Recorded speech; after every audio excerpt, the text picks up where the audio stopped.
Resolution. What is the meaning of resolution? Resolution means splitting up a force into number of components. Don't say 2 components, please. Don't say only 2 components. ऐसा ज़रूरी नहीं है कि 2 ही component बनते हैं, ऐसा ज़रूरी नहीं है. सपोज ऐसा कोई फोर्स दे दिया 5 न्यूटन का, क्या मैं इसको ऐसा नहीं कर सकता हूँ 1 2 3 4 5 each of magnitude 1 Newton 1 Newton 1 Newton, कितने कंपोनेंट बन गए? 5 बन गए. तो ऐसा ज़रूरी नहीं कि एक फोर्स के 2 ही कंपोनेंट बना सकते हो. n number of components are possible. तो resolution means splitting up a force into number of components but without changing the effect. Original effect change नहीं होना चाहिए. Splitting up a force into number of components. This word is important. Number of components. Now there are different types of resolution. पहला आ गया perpendicular.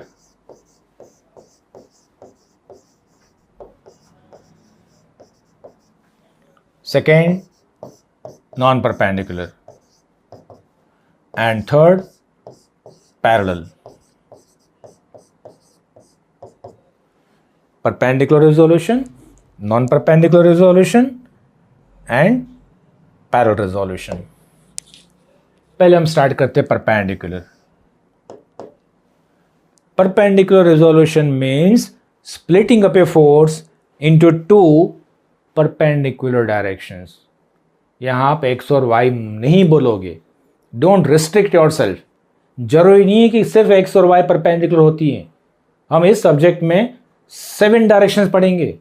X axis, Y axis, Z axis, normal axis, tangential axis, radial axis, transverse axis. तो there are number of sets.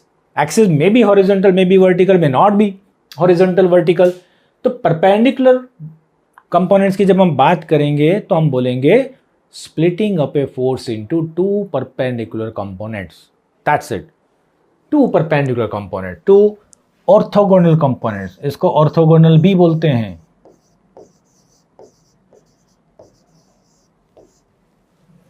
तो how to split up a force into 2 perpendicular component. पहले हम perpendicular के कुछ example देखते हैं, समझते हैं. एग्जाम्पल मतलब थ्योरी पार्ट ही है, बट हम ये समझते हैं कि इसको स्प्लिट कैसे किया जाता है.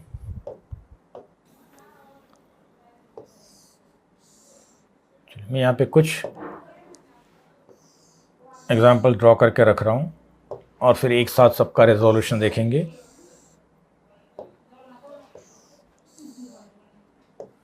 पहले हम एक्स और वाई की बात करते हैं.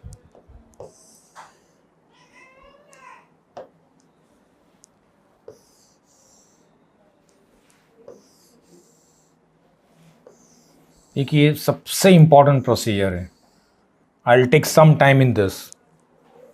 प्लीज डोंट इरिटेट, बोर मत होइए, क्योंकि इसके ऊपर आपका पूरा गेम है. एक भी रिजोल्यूशन आपका गलत हो गया पूरा प्रॉब्लम जाएगा. डिफरेंट सिचुएशन में आपको बता रहा हूँ. Alright, so now for different cases how to resolve a force into 2 perpendicular direction. पहले हम एक्स और वाई देखेंगे, बाद में उसका ओरिएंटेशन चेंज करेंगे. ये पहला केस आपके सामने है. हमें इसके 2 कंपोनेंट्स बनाने हैं. This is case number 1 and we want to resolve it into 2 components. So you know that this is x axis, this is y axis. So we can resolve this force into 2 components. This is one component. This is another component. One is acting along x-axis, other is acting along y-axis. अब simple logic तो ये है कि जिसके साथ angle दिया होता है वो होता है cos कंपोनेंट, दूसरा कंपोनेंट होता है sin कंपोनेंट. आप ऐसे भी जा सकते हो या फिर हम सेकेंड मेथड यूज करेंगे. कोई भी मेथड से आप जाइए. So what is this component? If this is your x-axis, this is your y-axis, तो x component is p cos theta, y component is p sin theta. That means यहाँ पर इसको आप सेपरेटली लिखते हो तो px is equal to p cos theta and py is equal to p sin theta. What about plus and minus? तो plus minus के लिए कंसेप्ट बहुत आसान है. Right positive, left negative, upward positive, downward negative. या फिर आप quadrant use करना चाहो, first quadrant both positive, third quadrant both negative, second quadrant x negative y positive, fourth quadrant x positive y negative. ये तो आप जानते हो। तो यहाँ पे दो कंपोनेंट्स मिल गए। यदि आपका फोर्स अवे फ्रॉम पॉइंट जा रहा है तो उसके कंपोनेंट्स भी अवे फ्रॉम पॉइंट जाने चाहिए। आप चाहो तो इसको यहाँ पर भी रिजोल्व करके बता सकते हो। फोर्स को कहीं भी रिजोल्व करो, कोई प्रॉब्लम नहीं है। यहाँ करो, यहाँ करो, यहाँ करो, anywhere you can resolve along the line of action. तो ये एक्स कंपोनेंट राइट साइड पर जा रहा है, वाई कंपोनेंट अप पर जा रहा है, तो बोथ कंपोनेंट्स आर पॉजिटिव। चल सेकेंड केस पर जाते हैं। In this case, if we resolve the force into two components, what is x? This is x component. This is y component. Correct? Force away from the point. Components are also acting away from the point. Now, what is this component? So again, this is P cos theta. This is P sin theta. Anything missing here? Yes. Someone is saying कि ये P cos theta minus होना चाहिए. This is wrong. ये बिल्कुल सही नहीं है। Figure के अंदर आप जब भी रिजोल्यूशन बताते हो माइनस साइन मत लिखो। क्यों? क्योंकि ये जो एरो दिख रहा है लेफ्ट साइड पर वही तो आपको माइनस बता रहा है। एरो का मतलब ही लेफ्ट साइड पर है तो माइनस है, और फिर से आप यहां माइनस लगाओगे तो माइनस माइनस प्लस हो जाएगा। फिगर में आप कभी भी माइनस नहीं लिखोगे, नहीं तो मोमेंट आपकी गलत हो जाएगी। सो ओनली कंपोनेंट्स का मैग्नीट्यूड बताओगे, एरो आपको डायरेक्शन बताता है। बट जब आप इसको सेपरेटली लिखोगे तो एक्स कंपोनेंट हो गया आपका minus P cos theta and Y component is plus P sine theta. आ रही बात समझ में? ठीक है ना? जिसके साथ एंगल दिया हुआ है वो एक्स कंपोनेंट हो गया, दूसरा component sine component, cos and sine. अब यहां पे देखिए थर्ड फिगर में, तो थर्ड फिगर में फोर्स आपका अवे फ्रॉम पॉइंट जा रहा है, तो ऑफकोर्स इसके कंपोनेंट्स भी अवे फ्रॉम पॉइंट होने चाहिए। एक कंपोनेंट यहां पर आएगा, एक कंपोनेंट यहां पर आएगा, एक कंपोनेंट लेफ्ट साइड पर जा रहा है, एक कंपोनेंट डाउनवर्ड जा रहा है। अब मैं फिगर में नहीं लिख रहा हूं। What is x component here? Minus P cos theta and Y component is minus p sine theta. Both components are negative, कि एक लेफ्ट पर जा रहा है, एक डाउनवर्ड जा रहा है, या फिर थर्ड क्वाड्रेंट में दोनों नेगेटिव होते हैं, एक्स और वाई। आगे बढ़ते हैं, ये फिगर देखिए। तो यहां पर भी फोर्स के कंपोनेंट ऐसे बनेंगे। फोर्स अवे फ्रॉम पॉइंट है तो एक कंपोनेंट ये डायरेक्शन में होना चाहिए, एक कंपोनेंट यहां होना चाहिए। What is x component?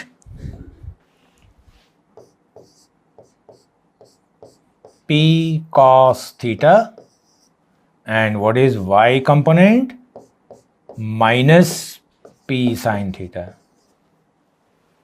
X positive, y negative because this is in fourth quadrant. आप चाहो तो यहां पर भी ऐसा बता सकते हो। एक बार प्रैक्टिस हो जाएगी फिर ये सब करने की जरूरत नहीं है, आप इजीली प्लस माइनस तो देख सकते हो। देन यहां पर आते हैं, ये केस में अब क्या होगा? ये वाले केस में कंपोनेंट्स कैसे बनाओगे? What is x component, what is y component? हाँ जी, ये पूरा एंगल 120 है, ये आपकी पॉजिटिव एक्स एक्सिस है और ये पूरा एंगल 120 दिया हुआ है। ठीक है, पहले आप क्या करोगे? एक्स के साथ एंगल फाइंड करोगे। ठीक है, ये करने से पहले यदि मैं आपको ये पूछूं तो इसका आप क्या आंसर करोगे?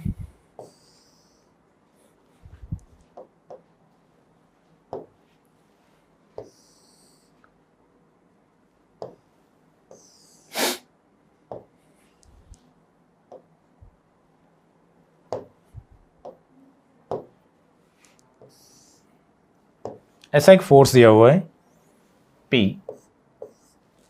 And this angle is given से 30. What is x component, what is y component? ये हमारी x एक्सिस है, ये हमारी y एक्सिस. ये माइनस एक्स लिखना है तो माइनस एक्स लिखो, ये प्लस एक्स है, ये प्लस वाई है, ये माइनस वाई. तो इसके कंपोनेंट्स क्या बनेंगे? यस, x कंपोनेंट क्या बोल रहे हो? माइनस p साइन 30 या कॉस 30. ओके, आप ये बोलना चाहते हो कि जिसके साथ एंगल दिया हुआ है वो कॉस कंपोनेंट. वेरी गुड, कोई दिक्कत नहीं, ये बिल्कुल सही जा रहे हो आप. y कंपोनेंट, y के साथ एंगल दिया हुआ है 30, तो y कंपोनेंट आपका हो गया p cos 30.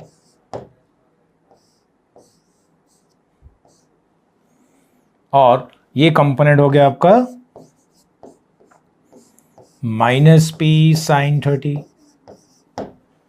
अब आपने नोटिस किया होगा कि ऊपर वाले सभी x x x x जो हमने कैलकुलेट किए, x में cos आ रहा था, y में साइन आ रहा था.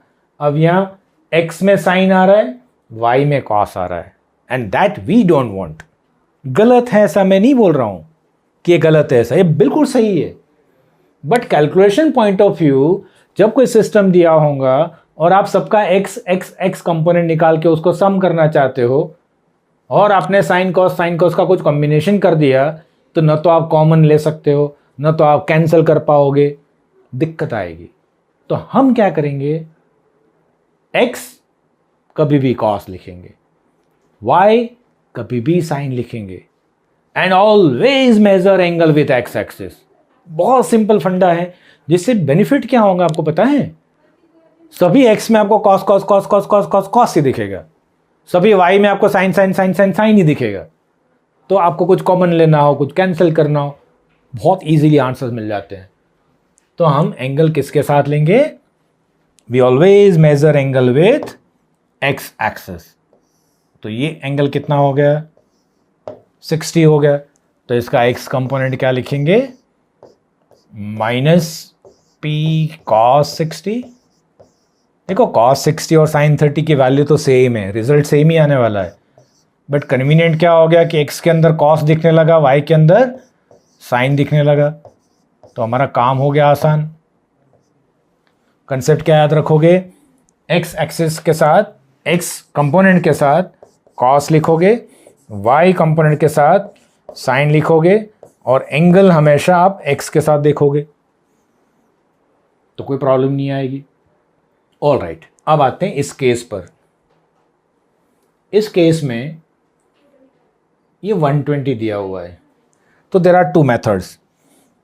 इधर आप ये एंगल निकाल लो, तो ये हो गया आपका 180 माइनस 120 60 डिग्री. अब 60 लेके तो आप इजीली कंपोनेंट बना सकते हो. x component is minus p cos 60, y component is plus p sin 60, है ना. x कंपोनेंट ये सेकेंड क्वाड्रेंट में है, x नेगेटिव हो गया, y पॉजिटिव हो गया. x कंपोनेंट आ गया आपका minus p cos 60, y component आ गया आपका p sin 60. अब 60 कहां से आया है? तो आप बोलोगे सर 180 माइनस 60 120. कितना आसान है, 180 माइनस 120. बट मुझे इतना भी नहीं आता है कि हाउ टू सब्ट्रैक्ट 120 फ्रॉम 180. मेरे पास कैलकुलेटर भी नहीं है, मैथ्स तो मेरा बहुत पुअर है. I don't know how to subtract 120 from 180. तो मैं क्या करूं? जब मुझे ये निकालना ही नहीं आता है तो मुझे क्या करना चाहिए? जो गिवन है उसका यूज कर लेना चाहिए. Why I am saying this, यहां तो 120 दिया हुआ है, कोई प्रॉब्लम नहीं है. ऑफकोर्स हमें आता है, आपको भी आता है, कैलकुलेटर भी होता है, बट जब ऐसा कुछ दे देंगे ना तब बड़ी परेशानी होगी. अब ये 120 की जगह पे मैंने लिख दिया 121 डिग्री 40 मिनट एंड 58 सेकेंड्स. जितनी स्पीड में आपने 180 में से 120 माइनस किया था 60 लाने के लिए, क्या उतनी स्पीड में आप 180 में से इसको माइनस कर सकते हो विदाउट कैलकुलेटर? नहीं कर पाओगे, प्रॉब्लम आएगी। तो फिर क्या करें, करना क्या है, जो गिवन है उसका यूज कर लो। क्यों 180 में से सब्ट्रैक्ट करने के चक्कर में पड़ना है, जो गिवन एंगल है उसी का यूज कर लेते हैं। व्हाट आई मीन टू से कि सपोज आपको गिवन एंगल पूरा यूज करना है, तो 120 था, मैंने जस्ट एग्जांपल के लिए बताया आपको ये। I want to use this 120 only, तो कंपोनेंट्स कैसे बनेंगे, दैट इज माई क्वेश्चन। और इसकी आपको प्रॉब्लम सॉल्व करने में जरूरत पड़ेगी। मैकेनिक्स में 2 बार ऐसा प्रॉब्लम पूछा हुआ है कि सभी एंगल्स आपको ऐसा घुमा के एक्स के साथ दिए हुए हैं, पूरे एंगल्स। यानी ऐसा कोई प्रॉब्लम दे दिया कि एक फोर्स यहाँ है, ये एंगल 30, दूसरा फोर्स यहाँ है, ये एंगल 96, तीसरा फोर्स यहाँ है और ये पूरा एंगल 210, चौथा फोर्स यहाँ पर है और ये पूरा एंगल को दे रखा हुआ है। अब हर एक का इंडिविजुअल एंगल निकालने के चक्कर में पड़ोगे, बहुत टाइम भी वेस्ट हो जाएगा, मिस्टेक भी होंगी। That means if angles are given with positive x axis in clockwise sense from the force, positive x के साथ क्लॉकवाइज सेंस में फोर्स एंगल दिया हो, तो आपको प्लस माइनस चेक करने की जरूरत नहीं है। आपके दोनों कंपोनेंट्स हो जाएंगे पॉजिटिव और आप सीधा यूज करोगे p cos 120 and p sin 120। एक छोटी सी बात मैं आपको बोलता हूं, इसको याद रखिए। जब भी आपके मुंह से निकला ना क्वाड्रेंट, तो आपका एंगल लेस देन 90 होना चाहिए, पहली बात। और आपको प्लस माइनस देखना पड़ेगा। अब मैं न तो क्वाड्रेंट बोल रहा हूं, I am not saying that my force is in second quadrant, मैं ऐसा बोला ही नहीं। यदि मेरे मुंह से निकल जाता कि ये सेकंड क्वाड्रेंट में है तो मुझे ये कंपाउंड्स बनाने पड़ते, बट मैंने ये पूरा एंगल यूज कर लिया तो डायरेक्ट आंसर मिल गया। p cos 20 x component, p sin 20 y component, दोनों को रखा मैंने पॉजिटिव। ये अपने आप प्लस माइनस आएगा, हमें कुछ करने की जरूरत नहीं है। अब देखो ये मेथड आपको यदि पता है तो कितना बेनिफिट हो गया। सीधे सीधे एंगल लिखो, p cos 30, p1 cos 30, p2 cos 96, p3 cos 210, p4 cos something, जो भी दिया हुआ है straight away and calculate. y component में कुछ प्लस माइनस देखना नहीं है। p1 sin 30, p2 sin 96, p3 sin 210, p4 sin 300, सीधा कैलकुलेशन करो, आंसर मिलेगा। तो जब भी आपको कोई फोर्स का एंगल फोर्स से क्लॉकवाइज डायरेक्शन में x पॉजिटिव x के साथ दिया हो तो आप डायरेक्टली उस एंगल का यूज कर लो और दोनों कंपोनेंट को पॉजिटिव बना दो।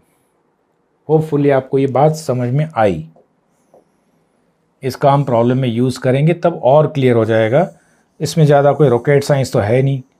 यदि पूरा एंगल x के साथ दिया हुआ है, पॉजिटिव x के साथ, तो आप डायरेक्टली दोनों कंपोनेंट को पॉजिटिव रख के वो एंगल ले लो। आगे बढ़ते हैं। देखो ये वाला फोर्स कौन से क्वाड्रेंट में है। यदि मेरे मुंह से निकला कि फोर्स थर्ड क्वाड्रेंट में है, फोर्स थर्ड क्वाड्रेंट में है, तो मुझे इसका थर्ड के साथ एंगल निकालना पड़ेगा। ये एंगल की मुझे जरूरत पड़ेगी। और सपोज आपको ये एंगल नहीं निकालना है तो आप सीधा इसका यूज कर लो। That means you can say that x component is plus p cos 210 and y component is plus p sin 210. I didn't say third quadrant. मैं नहीं बोला थर्ड क्वाड्रेंट, और यदि मैं बोलूंगा थर्ड क्वाड्रेंट तो मेरी मजबूरी हो जाएगी, मुझे ये एंगल निकालना ही पड़ेगा। नो डाउट ये एंगल हम इजीली निकाल सकते हैं। 210 में से 180 माइनस कर लो, ये आ गया 30। बाय यूजिंग 30 आपको कंपोनेंट बनाने हैं, तो अभी कंपोनेंट्स क्या आएंगे, minus p cos 30 and y component is minus p sin 30। हो गया क्लियर? करेक्ट। जब ऐसा दिया होगा तब कर लो, नहीं दिया हुआ है तो मत करो। इजीली एंगल आपसे निकलता है तो ये निकाल लो और फिर क्वाड्रेंट वाइज प्लस माइनस ले लो, नहीं तो आपके पास पूरा एंगल लेने का ऑप्शन तो है ही। सी फर्दर। अब ऐसा कुछ दिया हुआ है, यहां पर है आपकी एक्स एक्सिस, यहां पे है वाई एक्सिस, इसके कंपोनेंट्स बनाने हैं। अब कॉस साइन वाला कंसेप्ट यूज करो और थोड़ा डायरेक्ट बताओ। वैसे तो ये फोर्स का एक्स के साथ एंगल कितना होता है, इस फोर्स का एक्स के साथ एंगल कितना है, 0 है।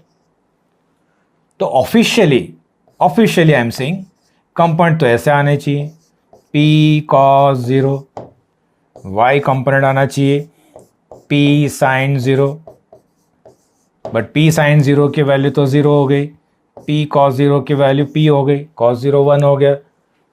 तो जब फोर्स आपका x के ऊपर होगा या y के ऊपर होगा तो ये क्यों हम इतनी कहानी बनाएंगे। यदि आपका फोर्स x पर है तो उसका y कंपोनेंट सीधा सीधा 0 और x component force itself, right पर जा रहा है तो पॉजिटिव, लेफ्ट पर जा रहा है तो नेगेटिव, सिंपल। यदि फोर्स x के ऊपर है तो y कंपोनेंट 0 और यदि फोर्स y के ऊपर है तो x कंपोनेंट 0। ये तो होगा ही। ये फोर्स कौन से एक्सिस पर है, ये y के ऊपर है, और यदि फोर्स आपका y के ऊपर है तो इसका x कंपोनेंट सीधा सीधा 0 हो गया और y कंपोनेंट प्लस p, क्योंकि अपर दिया हुआ है। यदि यही फोर्स डाउनवर्ड रहता तो माइनस p लिखते, right positive, left negative, upper positive, downward negative. तो whenever forces are along the axis, आप कॉस साइन के चक्कर में मत पड़ो। x पर है y0 x इटसेल्फ, y पर है x0 y इटसेल्फ, अपर है पॉजिटिव, डाउनवर्ड है negative, right positive and left negative. तो ये हो गया आपके रिजोल्यूशन के कुछ सिंपल। हमने सिर्फ x और y पे इसको रिजोल्व किया हुआ है।